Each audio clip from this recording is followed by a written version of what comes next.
குறிப்பா வைகோ கூட்டணியிலிருந்து வெளிவந்ததற்கு பின்பாக பல்வேறு கருத்துக்களை திமுக இதெல்லாம் தெரிவிச்சிட்டு இருக்காரு. அதுல குறிப்பா கரப்ஷன் எல்லாம் சொல்றாரு. திமுக எப்படி பாருங்க? வைகோவை பத்தி நான் ஒன்றும் சொல்ல விரும்பவில்லை. உங்களுக்கே அவருடைய பிஹேவியர் நல்லா தெரியும். உங்ககிட்ட எப்படி பிஹேவ் பண்ணாருன்றது நாடே பார்த்தது. ஒரே வார்த்தையில சொல்லணும்னா வைகோ பேச்செல்லாம் எடுத்துக்க வேண்டிய அவசியமே கிடையாது. நாங்கள் போனவங்களை பற்றி பேச விரும்பலை. காரணம் என்னன்னா எங்கள் தலைவர் தெளிவாக சொல்லிட்டார், அதை பற்றி எங்களுக்கு கவலை இல்லை. அதனால வைகோ எது ஒன்றா சொல்லிட்டு போறாரு, அதை பற்றி கவலை இல்லை.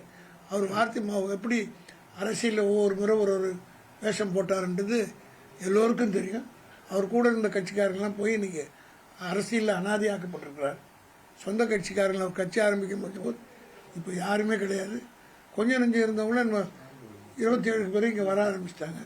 அதனால அந்த விரக்தியின் காரணம் இது புலம்பிட்டு போடுறாங்க. மதிமுக 2 சட்டமன்ற உறுப்பினர்கள் இருக்காங்க. அவங்கள ராஜினாமா செய்ய சொல்லி முதல்வர் சொன்னதா வைகோ பொதுக்குழுல பேசியிருக்காரு. ராஜினாமா பண்ண சொல்லுங்க, நான் பிரச்சாரம் பண்றேன் அப்படின்னு சொன்னதா சொல்லியிருக்காரு. அவங்க ராஜினாமா பண்ண மறுத்திருக்காங்க. இந்த கருத்தை எப்படி பாக்குறீங்க? இதுல இருந்து என்ன தெரியுதுன்னா வைகோ எப்பேற்பட்ட ஆள் வைகோ விஜய்க்கே ப்ரூவ் பண்ணிட்டார். அவர் சொன்னதை சொல்லி குதிரை பேரத்துக்கு விஜய் தான் தூண்டினார்ன்றதுக்கு இவர் அப்ரூவர் ஆயிட்டார். அதனால இன்னும் பல வேடிக்கைகள்லாம் வரும், பல விஷயங்கள் வெளியே வரும். இவர் ஒண்ணுமே கிடையாது. இவர் ஒரு நெக்லிஜிபிள் சைஸ் இருக்கிற ஒரு கட்சி. அதனால அவரை பற்றி சும்மா பேசிக்கிட்டு இருக்க வேண்டிய அவசியம் இல்லை. எங்களுக்கு வேற வேலைகள் இருக்கு. இனிமேல் பட்டு இந்த போனவங்களை பற்றி எல்லாம் நான் பேச விரும்பல. காரணம் டைவர்ட் ஆகுது இஷ்யூ. இன்னைக்கு ஆட்சி செய்கிற தப்புகளெல்லாம் மறைப்பதற்காக இவர்களை பற்றி பேசிக் கொண்டிருப்பதிலே ஒன்றுமில்லை. இவங்களை மக்களை ஒதுக்கிட்டாங்க. அதனால இந்த ஆட்சியில பல்வேறு இன்றைக்கு கூட 12 போல நடந்திருக்கு. நீங்க இந்த மாதிரி இஷ்யூக்கள் வரும்போது அது டைவர்ட் ஆயிடுது. அதனால இது மக்கள் விஜய் வைகோ போன்ற ஆட்கள் தான் கேட்கிற கேள்விக்கெல்லாம் எங்களை கேட்காதீங்க. பதில் கேள்வி. கலைஞரோட கடைசி காலகட்டத்தில் நான் கையை பிடிச்ச அவர் சத்தியம் பண்ணி கொடுத்தேன், நான் வாழ்நாள் உறுதி என்றைக்கும் நான் ஸ்டாலினுக்கு உறுதுணையா இருப்பேன் அப்படி சொன்னாரு. கடைசியா உதயநிதி ஸ்டாலினுக்கு கூட நான் உறுதியா இருப்பேன் அப்படி சொல்லியிருந்தாரு வைகோ. இப்ப திடீர்னு விட்டுட்டு போயிட்டாரு. ஒரு குற்றச்சாட்டு சட்டம் முன்வைக்கிறார். அவர் யார் என்பதை காட்டி விட்டார், அவ்வளவுதான். அவருடைய ஒரு ட்ரூ கலர், அவ்வளவுதான். தமிழக வெற்றி கழகம் நாளைக்கு ஒரு புதிய கூட்டணி அமைக்கக்கூடிய முயற்சியா இந்த கூட்டணி கட்சிகளுக்கான ஒரு கூட்டத்தை நாளைக்கு கூட்டியிருக்காங்க. எல்லா கட்சிகளும் ஏதோ ஒன்று செஞ்சுட்டு போட்டோம். எங்க தலைவர் தெளிவா இருக்கிறார். அவர் பின்னாடி நாங்க தெளிவா இருக்கிறோம். அதனால இன்னைக்கு நடக்கக்கூடிய பல்வேறு பிரச்சனைகளை மக்கள் திசை திருப்புவதற்காக இப்படி போன்ற நிகழ்ச்சிகள்லாம் நடக்குது. அதனால அட்டென்ஷன் டைவர்ட் ஆகக்கூடாது. இது அரசாங்கம் செய்கிற தவறுகள். இதை சுட்டி காட்ட வேண்டிய கடமையில் திமுக ஒரு ஆக்கப்பூர்வமான எதிர்கட்சியாக செயல்பட்டு கொண்டிருக்கிறது. அவ்வளவுதான். வைகோவெல்லாம் ஒரு பொருட்டே இல்லைங்க. அவர் விட்டுருது இல்ல. நீங்க இப்ப அரசுக்கு செய்யக்கூடிய தவறுகளை சுட்டி காட்டிட்டு இருக்கீங்க. இது கருத்து வரக்கூடிய 5 ஆண்டுகளுக்கும் முதலமைச்சரா விஜய் தான் இருப்பார் சொல்லி வைகோ சொல்றாரு. ஒரு உறுதிமான கருத்து. அவரு என்ன நீ கொஞ்சம் முன்னாடி சொன்னீங்க, கலைஞர்கிட்ட உறுதிமொழி கொடுத்தாரு. அவர் அரசியல்ல அடிக்கடி வாக்குறுதியை மீறக்கூடிய ஒருத்தர் நீங்க தான் கேட்டு சொன்னீங்க. இப்போ கலைஞரிடத்துல நான்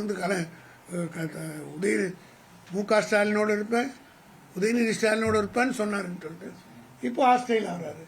அதனால அவர் பேச்செல்லாம் பெருசா எடுத்துக்க அதை விட்டுட்டு போவாங்க. ஏறக்குறை 7 சட்டமன்ற தொகுதி காலியா இருக்கு. இது ஒரு மினி பொது இன்னும் பல என்னவா இருக்கு? நாங்க எதையும் சந்திக்க தயாரா இருக்கிறோம். எங்க தலைவர் தெளிவான முடிவெடுத்து முடிவெடுப்பார். ஒரு இடைத்தேர்தல் கூட்டணி இல்லாத ஒரு சூழ்நிலை. அது தலைவர் முடிப்பு எடுப்பாங்க. நாங்க என்ன முடிவுன்றத தெளிவா எடுப்பார். அதிமுக இன்னும் நிறைய பேர் வரக்கூடிய வாய்ப்பு இருக்கு, ராஜினாமா செய்யக்கூடிய வாய்ப்பு எல்லாம் இருக்குன்றாங்க. அது தெரியல. ஒரு எதிர்கட்சியாக இருக்கு. நாங்க we are going steady. எங்களுக்கு எந்த பிரச்சனையும் கிடையாது. அதனால மக்கள் எங்க பக்கம் திரும்பி கொண்டிருக்கிறார்கள். செய்துவிட்ட தவறுக்காக வருந்தி கொண்டிருக்கிறார்கள். எல்லா இடத்திலும் மாற்றம் தெரிகிறது. மக்கள் சரியா இருக்கிறாங்க. அதனால அது எங்க தலைவர் தெளிவான முடிவு எடுப்பார்.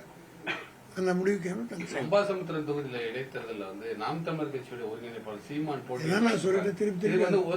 ஒரு பொது வேட்பாளர் அவர் நிப்பாட்டணும் ஒரு கருத்து முன்வைக்கப்படுது. இது இப்ப தேர்தல் நேரத்தில் தாங்க சொல்ல முடியும். அறிவிக்கப்பட்ட வாய்ப்பு இருக்காது. அதெல்லாம் தலைவர் தான் சொல்லுவாரு. தலைவரை சொல்லிருக்காரு. இன்னொரு 3 மாதம் 6 மாதத்துல தேர்தல் வரக்கூடிய வாய்ப்பு இருக்கு, தொண்டர்கள் தயாரா இருக்கும்னு சொல்லியிருக்காரு. தலைவர் தொண்டர் ரெடி பண்ண தேர்தல் வரப்போகுது. 6-7 தேர்தலில் வரும்போது அது சொல்லியிருக்காரு. அதனால் வந்து அவர் சொல்கிறாருன்னா அதில் ஒரு பொருள் இருக்கும். அந்த பொருளுக்கு ஏற்ற மாதிரி அரசியல் நடக்கும்.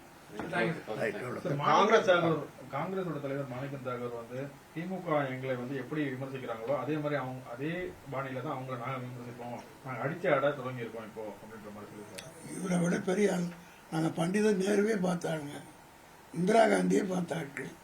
இவர் யார்? இவர் நேற்று உழைத்த காலம், வருத்தம் பார்த்துக்கலாம். நாங்கள் நேருவே எங்களை கண்டு பயந்து ஓடின காலங்கள் எல்லாம் உண்டு.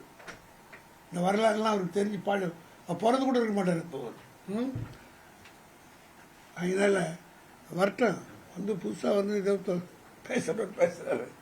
வந்தோடனே 2-3 நாள் பேசுவாங்க, அப்புறம் அடங்கிடுவாங்க. டெல்லி சிறப்பு பிரதிநிதியா வந்து ஜனநாயகன் பட ப்ரொடியூசரை நியமிச்சிருக்காங்க. அதெல்லாம் முக்கியமான பதவி அது. அதெல்லாம் தலைவர் சொல்லிட்டாங்க. சும்மா இந்த கவர்மெண்ட்ல எது கரெக்டாக நடக்குதுன்னு அது தப்பா, எல்லாமே தப்பா நடக்குது, எல்லாமே தப்பா நடக்குது. இதெல்லாம் நடக்கூடாது, அதெல்லாம் நடக்குது. யாரோ 2 பேர் உட்காந்துக்கிட்டு உத்தரவு போட்டுட்டு உட்காந்துருக்குறாங்க. இதெல்லாம் நீங்கள் தான் மக்களுக்கு வெளிச்சத்துக்கு கொண்டு வரணும். சார், நேற்று திமுக நடத்திய போராட்டம் வந்து பெரிய அளவில் பேசப்பட்டது.